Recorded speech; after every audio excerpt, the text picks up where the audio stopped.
You make a mediocre technical analysis trade and get stopped out. Heck, you make a good technical analysis trade and get stopped out. And then you watch the stock trade to exactly where you originally thought it would go. Ask yourself, did you wait for the real trade? Hi, I'm Mike Bellafiore, co-founder of SME Capital, a proprietary trading firm located in Midtown Manhattan. And I'm also the author of the trading classic, One Good Trade and the Playbook. In this video, see how a firm trader needed to wait for that real trade to capture his excellent trading idea.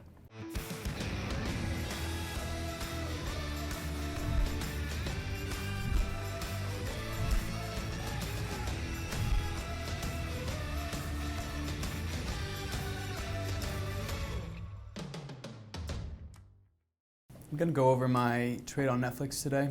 It was a second day play after they posted earnings. So I'm just going to go over the big picture fundamentals for the name. Netflix beat significantly on EPS and revenue in Q3, but came up short in global streaming paid net ads. I'll talk about that in a second as to why that's more important than the EPS. So they beat on EPS with $1.47. Their expected was $1.05, and that's really why we were gapping up on earnings on Netflix. But the more important note is that they had missed their global streaming paid net ads guidance. And the issue with this is that the way the street likes to determine whether Netflix had a good quarter or a bad quarter is depending on how many subscribers they add rather than their revenue. And so this is something that also is just very widely talked about is the fact that ever since their last earnings, they haven't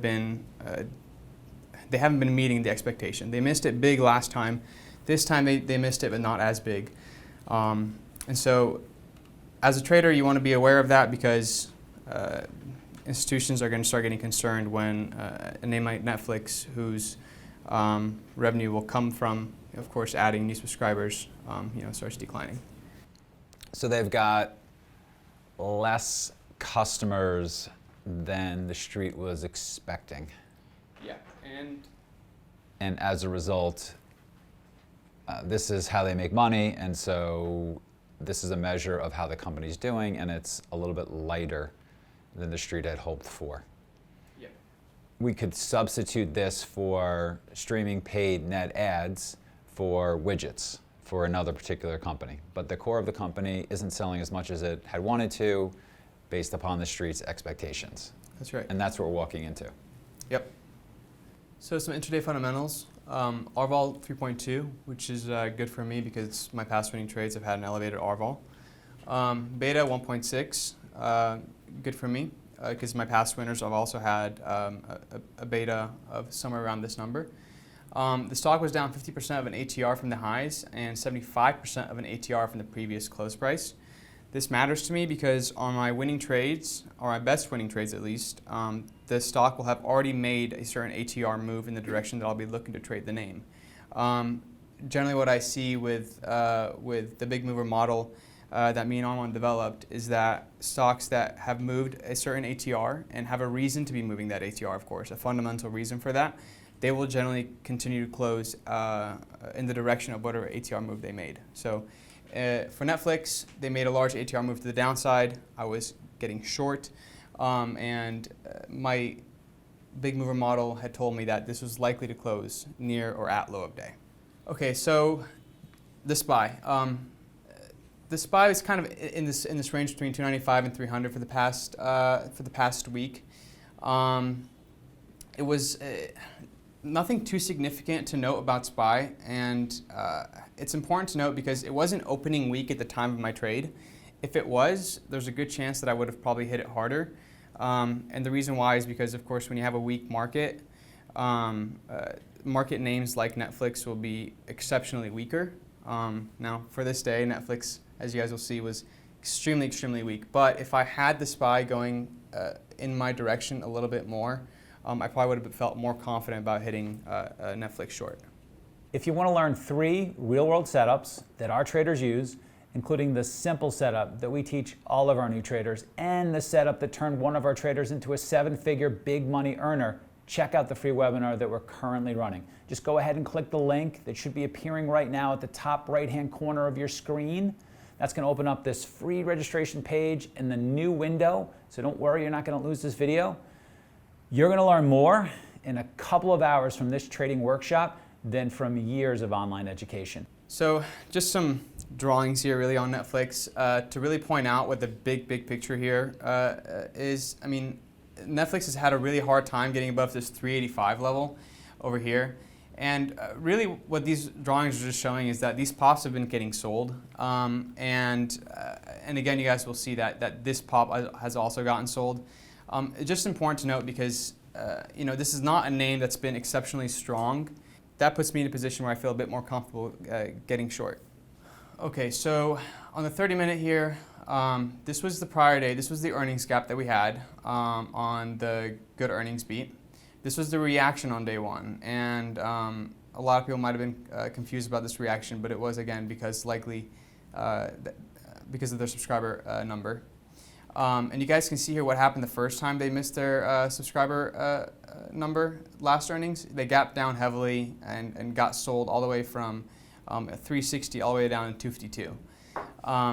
And so, again, we gapped up on earnings, got sold the first day. So this is the second day, and I'll go ahead and show you my game plan for this name. This is the exact chart that I had on the morning of. My thought process was, if it pops into 300, which is what I thought was going to be the most likely scenario, because I really didn't think it was just going to sell right off the open, I would start building a position around 300. And then I was thinking, okay, if I get a position around 300, I might feel comfortable like holding this position for a while, because maybe it makes it move back to 252. At the same time, I didn't want to miss the trade in case it was just going to start selling, and so I had a game plan to short the failure of pre-market high or short the failure of Y low. But I wasn't so excited about that because I didn't like the idea that it might pop below Y low and pop back above into the pre-market range and chop me up. Netflix opens up, immediately sells through pre-market low. So where is pre-market low in relation to important levels from day one? So pre-market low is at 290, and let me go back to pre-market low was right here, and the low of day from yesterday was at 288. So we were just barely tapping it during the pre-market. We hadn't touched it yet, but we were getting very close. Okay, are there levels from day one that are particularly interesting to you, that really stick out? Yeah, 292, which was the area that we initially attempted to kind of to wick off of, and then we kind of capitulated into this 292 area, and came back up. On the 30-minute, this whole price action here is a wick. Whenever I see wicks on the 30-minute, generally that means to me that like the stock can hold in that area for an extended period of time, and so it's interesting to me. So yeah, 292 was a very important level to me, and then in my opinion, I didn't think it was really interesting to be trying to get into the name between 292 and 300, because between here, it's probably just going to range between these price levels. I don't really see an area besides maybe like this 300 area as the really great RR to take a position. All right, so where are we? To make a good second day trade, we've got to have an edge. We want to get an edge from the levels that were formed on day one. Okay, so where are we going to get an edge from the levels on day one, and where are we in relation to that with this trade? So it seems like we're below 292. Yes. But not below 288. Correct. So how important do we think 288 is overall? Well, 288 is important because that's also the initial. That's the lowest that it had gone since since its earnings. And of course, when you have earnings range break generally always leads to an extended move in one direction. So I would say 288 was more important than 292. 292 is an area to watch for me to see for a potential pattern of some sort. But 288 was the level where maybe I was okay. So where are we opening then? So let's talk about the pre-market range. Absolutely. So we ended up opening.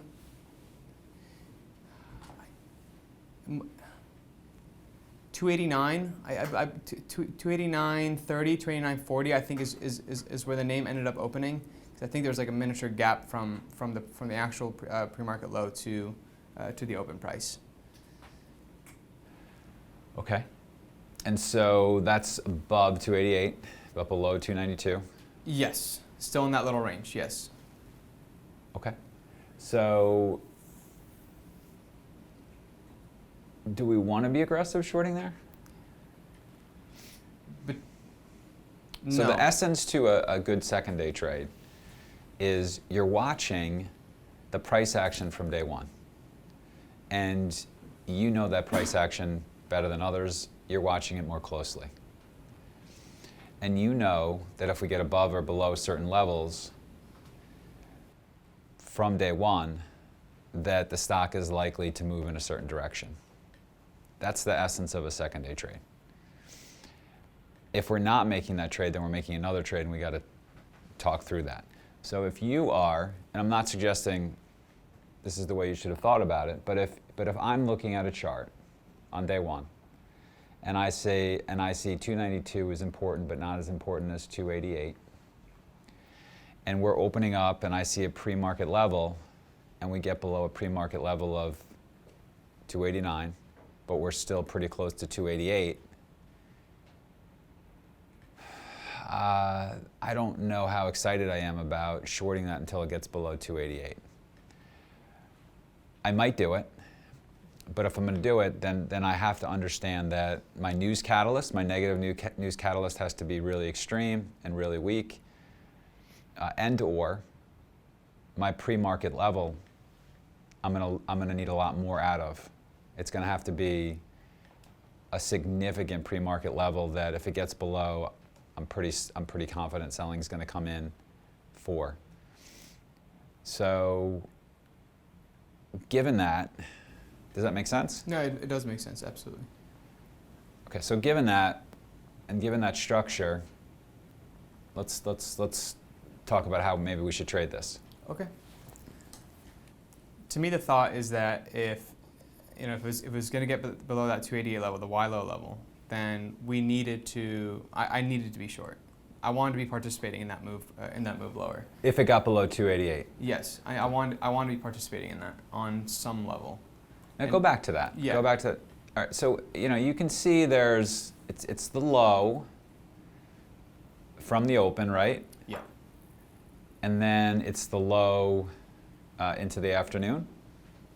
Nearly. Where do we close? Does this close? Is that the very end of that? Is that after hours action, or is that right towards the end? Yeah. Right here, we ended up closing at 293.80 or so. Okay. Yeah. So the 288 is really just from the open. It's a large move down from the prior day's open. We're going. So what time of the day is this? So that's after hours right there. Okay. Yeah. Until So we close right here. Yes. Okay. So this is just the after hours action. Correct. And that's we just having to action. leak down towards the low. Yeah, and the pre-market is kind of where we started selling, towards the low.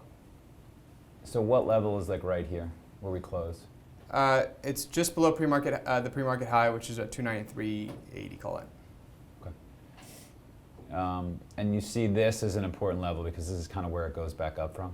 Yeah, and you can also see that the initial reaction to it on the 5-minute time frame produced a really large wick, and there was a big buyer there. All right, there so was a big bid there. what kind of volume is done during this period of the time? I think it was, if I'm not mistaken, 3 to 4% of its average daily volume was done, so quite a bit. Maybe, I don't remember the exact number, but there was quite a bit of volume done in the pre-market.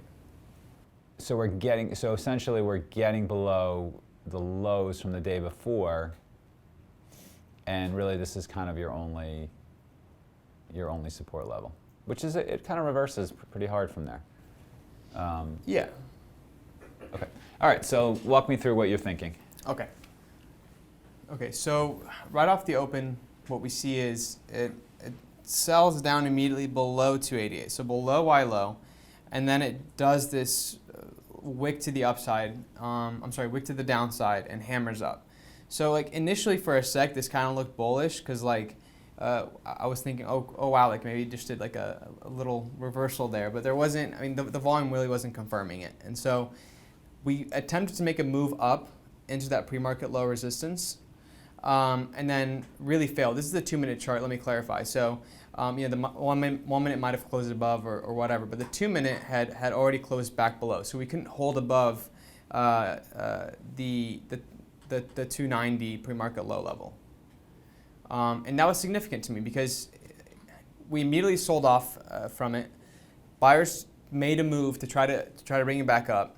They really failed. I mean, that candle is a big stuff candle, really. So anybody that bought into that green hammer was likely looking to hit out. So once I saw it fail that and then close all the way back down below VWAP, I immediately hit it for small size. At this point, I wasn't thinking this was going to be the day that it ended up being, but I was thinking that it's going to be smart for me to at least get involved a little bit, risking off high of day. And probably I was too conservative with this, if anything, because I really felt like if this was going to get back above high of day, this is going to be a completely different trade than I was looking at. Because then at that point, now I'm starting to think of it moving back into the top to the top of the range potentially. Where do you feel like the real trade starts? I mean, if I'm being honest with you, and if I were to remove the emotion that maybe I felt at the open, I think where I added the size was actually the real trade. I think the break of 288 and retest was the better trade to make. Yeah, and that's why we're walking through that. I don't think that's really necessarily the emotion. I think that's a function of us just clarifying where you really do have the most edge on a second day trade. And so, yeah, you're putting together some levels, but we've got to really understand with a second day trade where our edge is just from a technical basis. Where is it going to be where lots of people are going to agree with us in this case that we need to sell? And so we want to find those points, and in second day trades, so that's what makes them successful. And so I think you're right that if we can get that hold, it looks like we get that hold. Are you talking about right here? Yeah, and that's where I added the size, and I'll also show you that's where the tape really actually confirmed. So we're my idea. holding below 288. Yes. And that's below our low. Yes. We're holding below 288. We're getting some time that goes by. We're holding below VWAP. We're setting a consolidation on the for an opening range. It's getting a little bit later in the day. Yep. And so this is selling below the low, essentially from day one. And if we get that, we're going to get a lot of people who say, oh, this is going to have another leg lower. We're going to have a lot of people saying, I don't really want to be in this at these levels right now. We're going to get a lot of people saying, I need to sell. We're going to get a lot of people saying, I need to short, because it's below a significant level from day one. And you do have a good catalyst with it. And you do a really good job of going to find the last most likely similar trading day to give us information as to how it might trade today. Let me go back and look how it did when it missed last. And how did it trade? Okay, it's like that. That's a big part of that too, right? Absolutely. Okay, so I think that's the real trade. This is the real trade.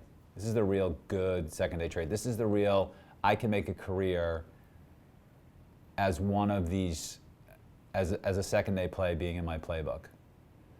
Now, I would like for it to have gone sideways longer. I'd like for this consolidation to be tighter. Time is not great here. I'd like for this level to be clearer, and we're going to get different gradations on that, right? Yeah. So this is a level, but we're going to have better levels where it can't get below 288 for an hour into the close, and then it gets below there. That would be better. Right. We're going to get times when it can't get below 288, for an hour into the close, and then the next day we get below there, and then it has a consolidation for 45 minutes below 288, and it's really, really tight. and we break to the downside. So we're going to have better examples of that. We're going to have better news catalysts. We're going to have clearer news catalysts. But this is a trade below 288 and below VWAP and below day one low and with a negative news catalyst. There's a trade here. So what do we do? Well, we look for confirmation on the tape and a failure in the price action. And this, I mean, in hindsight, this was the mistake I made, was wanting to be involved so badly that I got in early, and that put me in a position where I was not comfortable adding the size that I should have been putting up when I saw the real setup happen. Why did you want to get in early? Because you were afraid if it got below the pre-market low that you were going to miss something. Yeah, I was thinking. But that's not the real trade, right? No, it's when we not. think through this. It's Good. not.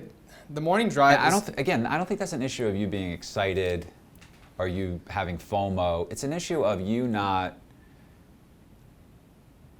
and me not explaining to you clearly enough where the real trade is.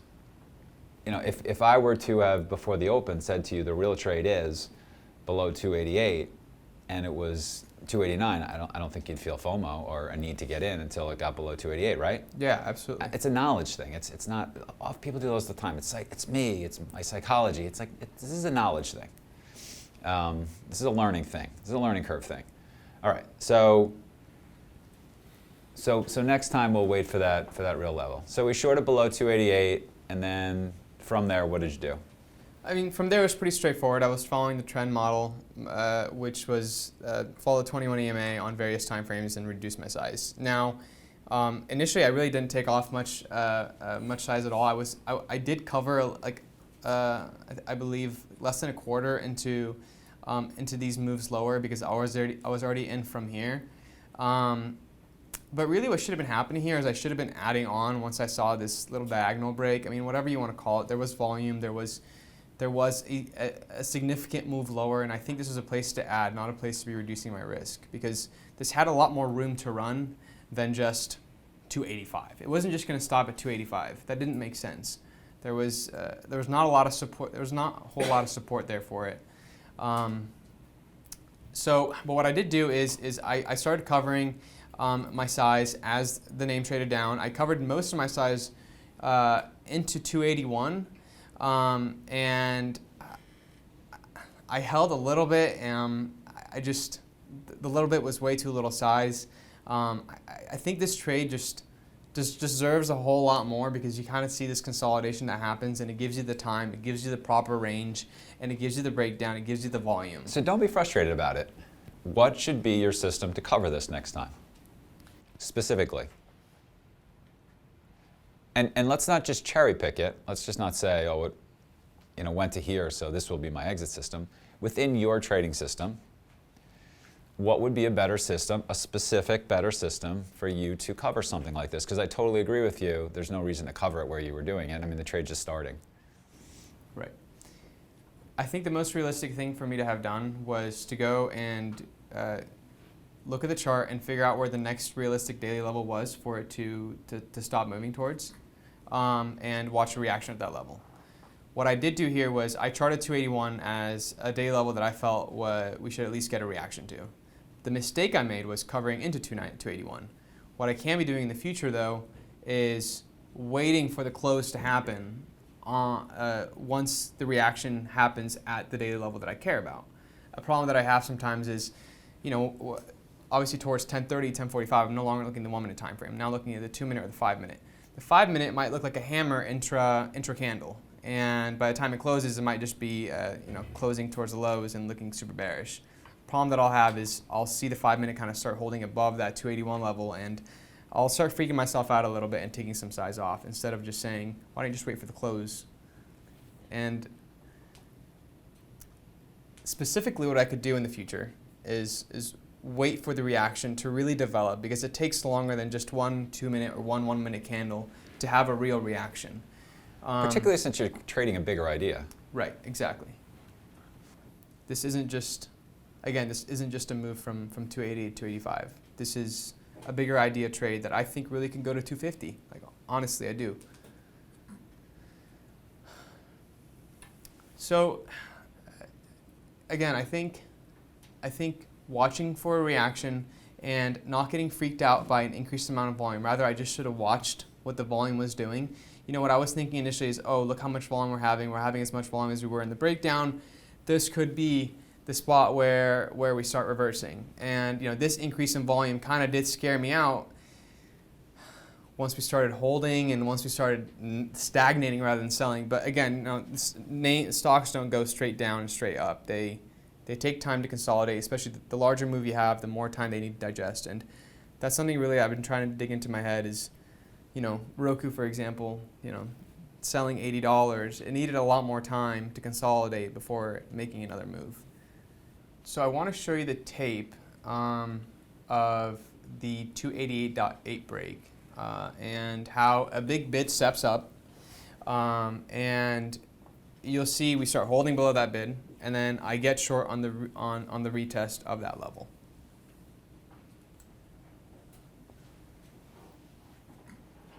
Okay, so we start coming into the 288.8 level, and this is the area where I'm interested in again getting short. So we break through, and you can see that there's a lot of fills in this area.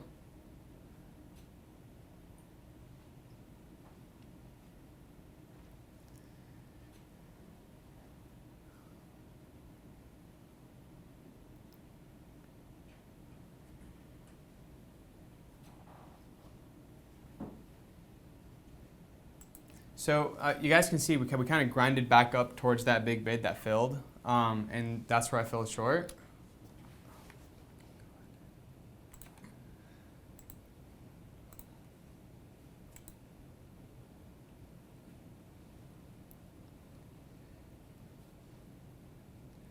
So again, once I started seeing that we were holding below at 288.8 large bid, that's when I told myself that if we hold below that level on that big bidder, then I want to be starting to get short.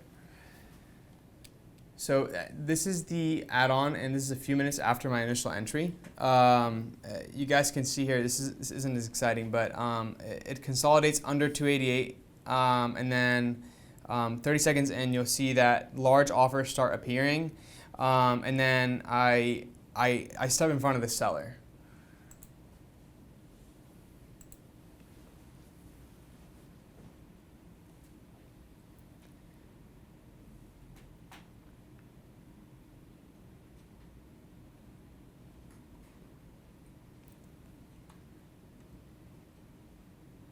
Okay, so you can see we're starting to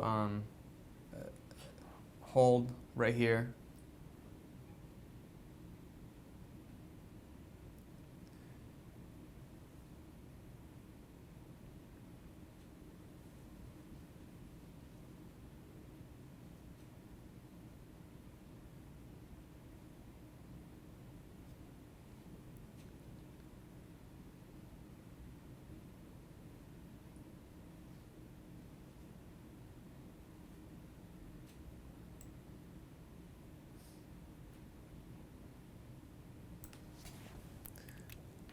Any questions about that? I feel like I didn't explain it super well, but what I was seeing there basically was a seller holding at 287, and then I stepped in front of him, and then we started trading back away from that price. That 287.70-ish area? Yeah. Yeah, it wasn't really trading above that 287.70-ish, 75-ish area. Right. Okay. All right, what next? So these are my executions that I talked about. Again, this is the not real trade that probably put me in a bad mindset. Yeah, the real trade is below right 288. Here. Correct. That's the real trade. So this is really where I should have been getting my heavy size in here. Instead, I was way too focused on what was going to happen to my size here if it wicked back above me. And when I put myself into a trade too early, I'm now no longer thinking straight. And I think I really should have, again, really identified where the better trade could have been, because if I didn't see this as an add-on, but rather its own trade, which is exactly what it was, then I would have taken this trade a lot more seriously with a lot heavier size, because this one now has a lot more conviction to not get past high of day. And so then I can feel way better about risking a lot more of my daily stop at this trade, even though it has a wider stop. More conviction to me means more risk allocation. Area of improvement, looking back, I should have been far more aggressive in my sizing and my entry. I had a lot of opportunities to enter on the breakdown, but was trading far too conservatively on a name that was really giving it. And the breakdown that I'm referring to again is this one where I covered into the initial breakdown instead of shorting more into the initial breakdown. Again, you can see that little volume spike on TraderView here. That happens as soon as we break down from this little micro consolidation. Great spot to add on for a Momo trade. Really easy stop. We call them lotto stops, just because they might hit your stop, they might not. It's more of just a breakdown trade, and if it doesn't go, then you have to stop out quick. But I was just too timid to take it. I was too timid to hit it harder there, and I regret that. This is something I want to be better with. Another thing here that I can improve on is automating this whole trade, and this is something I've been talking about for a while, and I am working on it.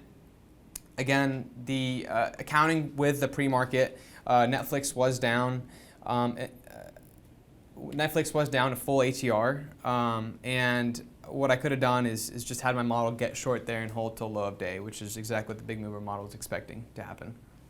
Now it's your turn. Which effective trading technique from this video will you try next? Are you going to focus on the real trade with your next excellent trading idea?